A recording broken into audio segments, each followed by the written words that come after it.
Remember when environmentalists were all concerned about saving the Amazon rainforest?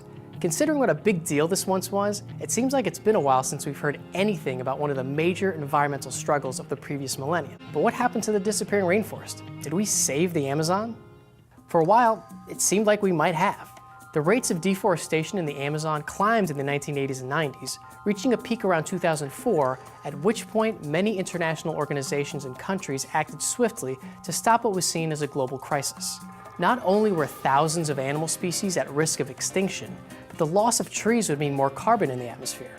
The Brazilian government also took charge of the issue in the mid-2000s, establishing and enforcing policies to protect its wildest forests against landowners looking to develop it for farming and other uses.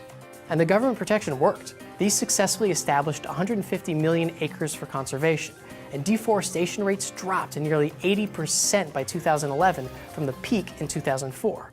The Brazilian government decided that saving the rainforest should take a back seat to their economic development.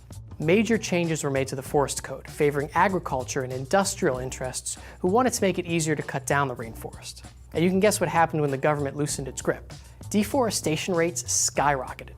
2 million acres of rainforest were lost between August of 2015 and July of 2016, which was up from 1.5 million acres the year before.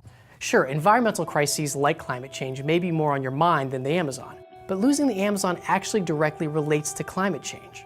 Some studies show that deforestation in the Amazon might lead to drought in places as far away as California and Texas. Deforestation of tropical rainforests also releases more carbon into the atmosphere annually than the exhaust from cars and trucks combined. It's responsible for about 15% of CO2 emissions globally. This is because trees store so much of the carbon already released into the air that when they're cut down, all that CO2 escapes.